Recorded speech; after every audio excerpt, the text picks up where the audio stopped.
Slowly but surely. Okay, so we discussed the base of how the heart delivers oxygen to certain muscles and how only certain muscle fibers are exposed to that oxygen, because there's the muscle fiber, and then there is the capillary bed, and then there's the veins which pick up that now deoxygenated blood. So if the blood only moves through a certain muscle fiber, then only that muscle fiber is going to be exposed to the oxygen, and it's more likely to develop mitochondria to adapt to the presence of that oxygen, and produce energy with fat. Now, what happens though, I've got my eraser, is that if you're doing lower intensity cardio, one of the adaptations which occur, which is triggered by this, it's called a transcription factor called PGC1 alpha. That's like the gene, or what activates the gene. And so we have this big muscle belly here. We saw the blood, the black dots, the oxygen, it's flowing through and into this muscle belly. So when a muscle over time is continually exposed to oxygen and it's contracting over time, which requires calcium, every time your muscle contracts, calcium is released. And every time there's like abundance of calcium in a muscle, it tells these genes, yo, we're contracting a lot, you need to adapt to this continued contraction. And so what that does is now we can see this delta of capillaries as three big pillars. Now these are going to spread out, and you're going to develop more capillaries.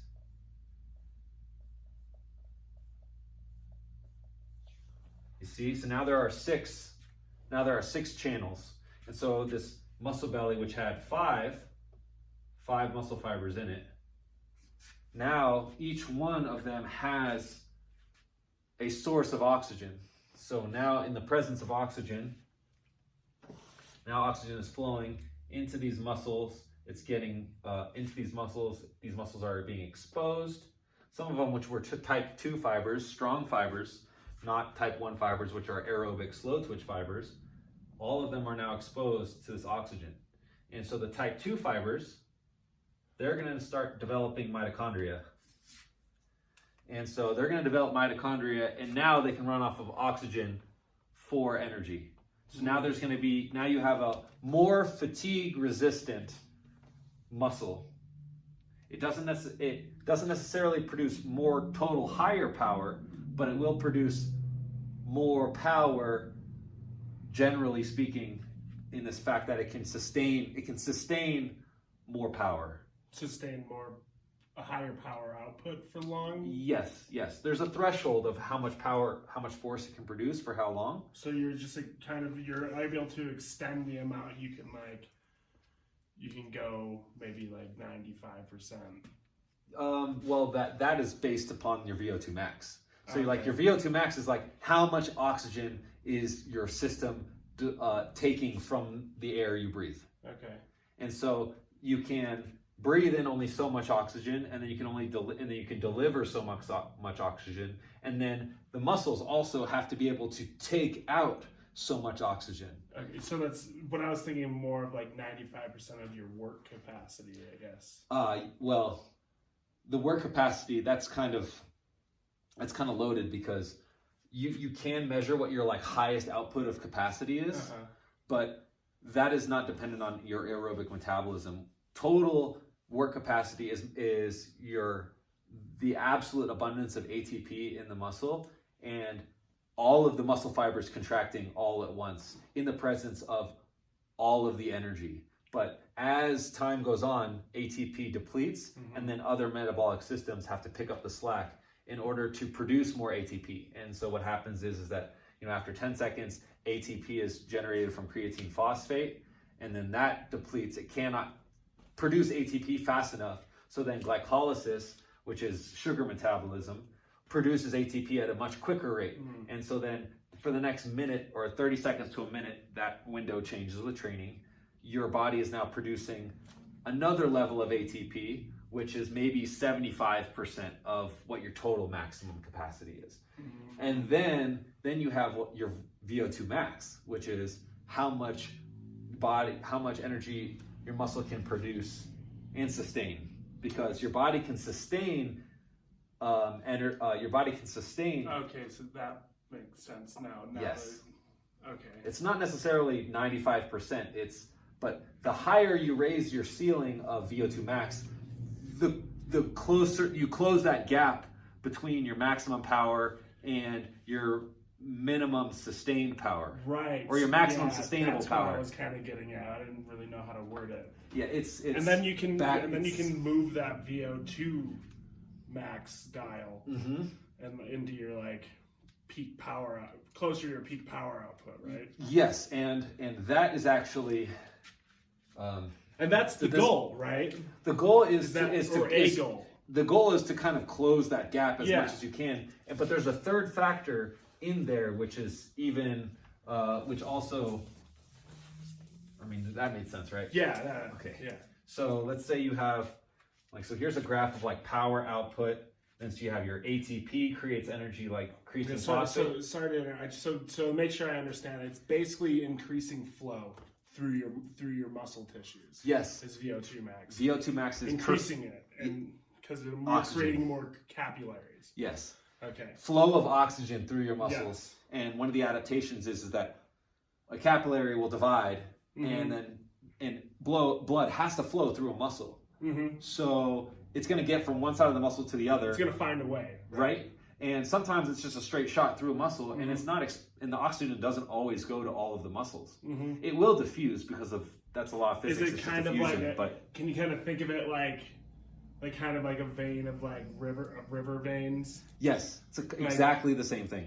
Like sometimes some of those veins aren't getting water, but most of the time the ones that are like well traveled are getting it the most. And those muscle fibers that are exposed are getting the most action too. Yes, for the mitochondria. Exactly, because the mitochondria, like plants, are going to be pulling that water. Yeah, they produce the energy for cells and everything. Exactly. Yeah. Exactly. Which the muscle fiber is a cell. So, but anyways, now we're talking about that second component of the ceiling, the maximum power, and the maximum absolute power output or force. Power, because it's over time, it's power, not force. But anyways, so this is time curve.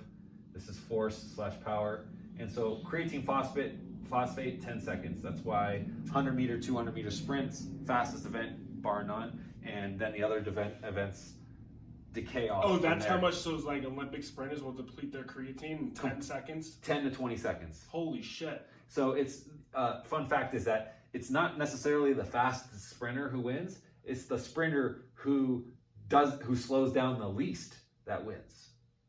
And this is part of why Usain Bolt was such a successful sprinter. He took a little while to get it to his maximum speed. And then he was holding it towards the end. Yeah, he could stay there at his max speed. Yes. Right. He had longer legs, took less steps, less energy, less turnover. I mean, I don't know exactly, but this is my speculation. I bet you there's like all of his coaches know. Yeah, they know for sure. Yeah. And this is part of why they wanted him to do the 400, I believe. They were trying to get him to do the 400. Really? Because he did the, 100? He did 100 and 200, and 200 was technically his best event, but his 100 he was the winningest at, and it brought a lot of notoriety because it's the fast event, Right.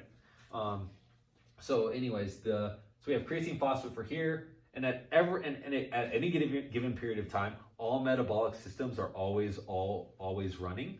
So it's kind of hard to wrap your mind around, but their contribution of total energy changes. So then after that, you've got your glycolytic,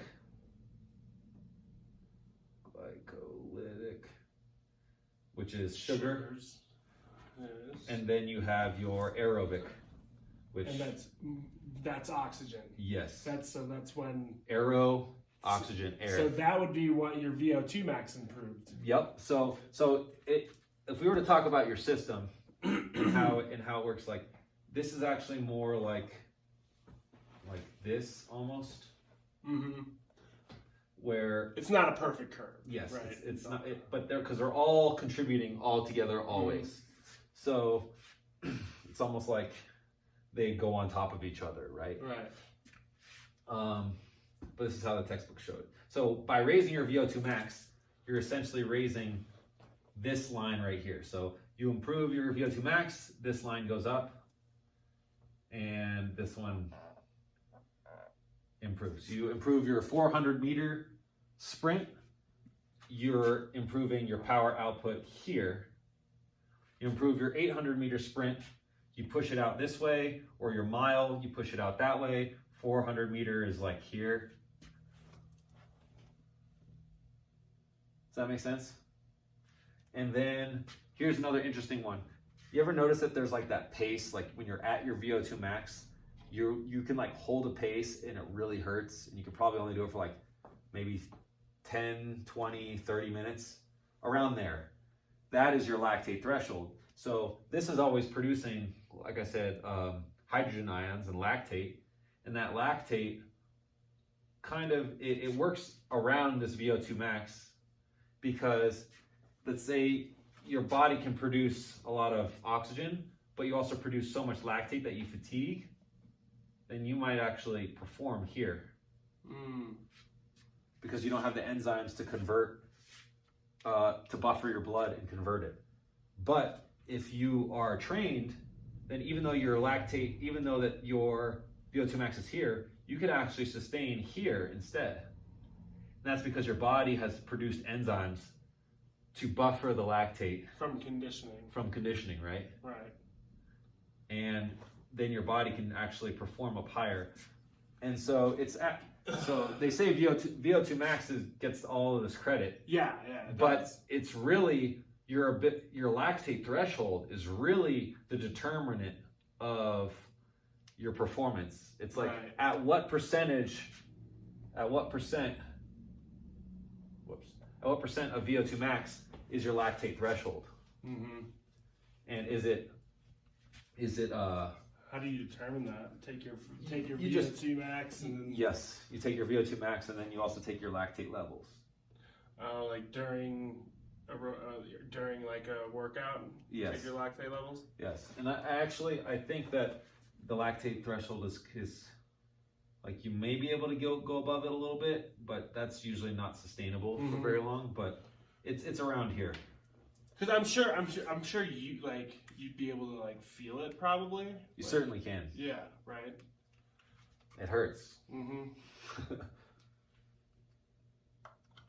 then like Tabatas and stuff that like affects this.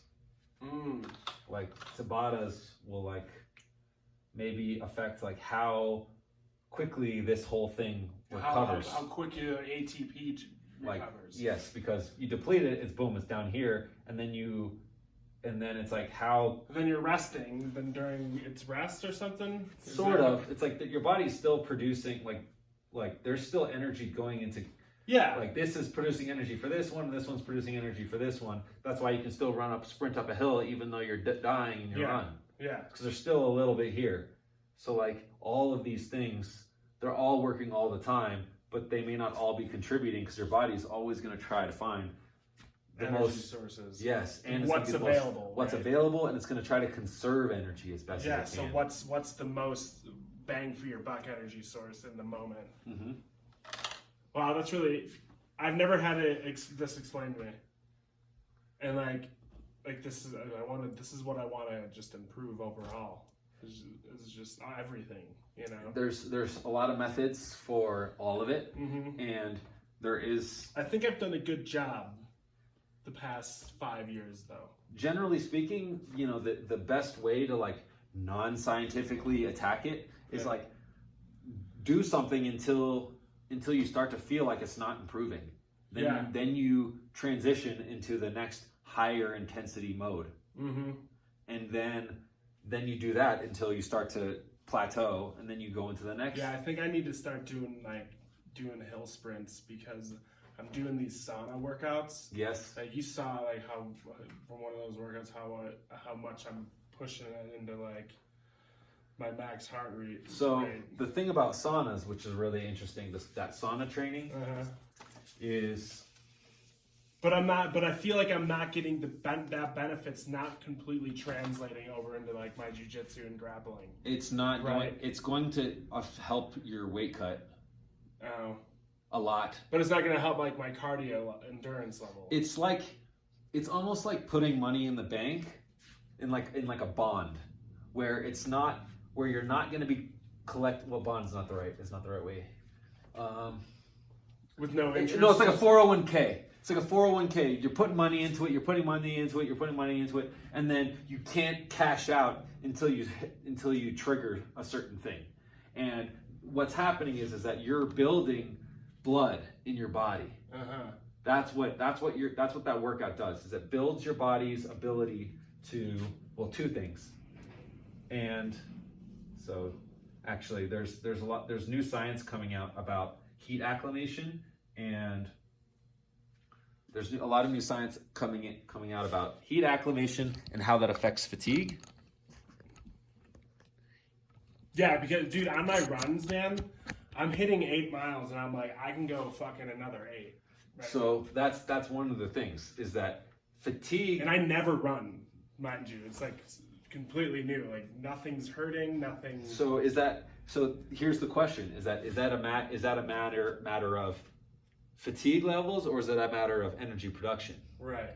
And so if you're running at a right pace, like your VO2 max, like you said, if you're below your VO2 max, then you should be able to sustain it.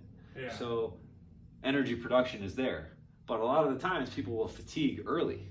Right. But there is some new science and new studies coming out that are suggesting that fatigue there's a second element of fatigue, which isn't just energy production. It's not like I have too much energy, or I don't have enough energy and I can't sustain this. But it's also like your body is overheating from the inside, and that heat is not dissipating quick enough. And so heat also denatures cells. It also affects metabolism. It also, like our body has a thermostat 98.6. Too hot and you die. Too cold, you die. Mm-hmm. Cells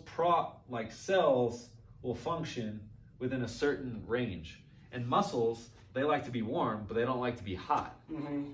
And so this is also part of why like the hot cold thing is like is introduced for recovery, like in terms of like you do a match and then you do like a cold bath, and it's like, right, wow, I feel great. It's like, well, they say, oh, it's the flushing of the lactic acid. Well, it's like there's no evidence that it actually flushes lactic acid, but maybe the cold reduces your internal body temperature, and your cells are now within the range of where they should be. Like more of like reset, putting you back into like a homeostasis. Yeah. Like your body temperature. Like, I mean, like for example, I got my old Volkswagen.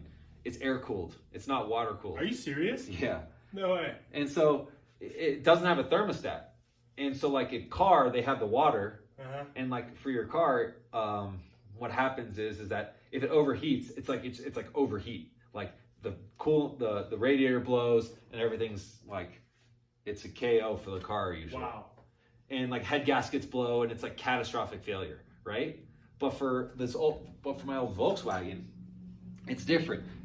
The engine will creep, it'll get hotter and it'll creep hotter. And what happens is that the ignition, it starts to ping, and they call it detonation, where the gas doesn't ignite at just the right time and you just lose power. The engine doesn't explode, it doesn't fail. Yeah, it starts knocking, exactly. And so the same thing kind of happens in this thermostat, in our body. So the point is, this whole tangent that I went off of is that this sauna training that you're doing is allowing your heart to regulate the heat, so it knows how, so it can move blood. It's putting more capillaries. Like when you train, it'll put capillaries into your blood, into your muscles to perfuse blood there, to give oxygen there. But now your body's going to produce capillaries in your skin, because the more surface area that blood can be exposed to your skin, the more it can get rid of heat. That's probably why I'm getting like vascular like here. Yep. I don't know if you can see that. You can see that, right? Yes, I can. Yeah, that's why I'm getting way more vascular. In my legs too, dude. I was looking at my legs the other day and my calves, and I'm like, holy crap! Like, It was after a run, so like I had like a pump on like half. But I was looking at it, I was like, holy shit, like I'm very vascular. Your body loses most of its heat through your hands, your feet, not the back of your neck. I thought it was the back of your neck. That's your thermostat. Ears. Oh, that's why they put the cold. Like if you want to cool down, you put the cold on the neck, right? Yes, but that may not actually be beneficial because I think it's the hypothalamus. I don't remember what organ in the brain it is, but it's a thermostat, and that senses the temperature of your blood, and it'll tell your body to do what it needs to do to cool down.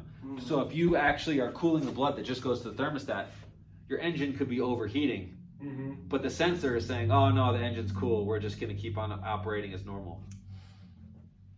But actually, washing your face, cold on the face, on your hands and your feet. Oh yeah, that's what I was hearing from that dude that was on that podcast. He was talking about the bottoms of your feet. You release a lot of your heat and your hands. Yeah.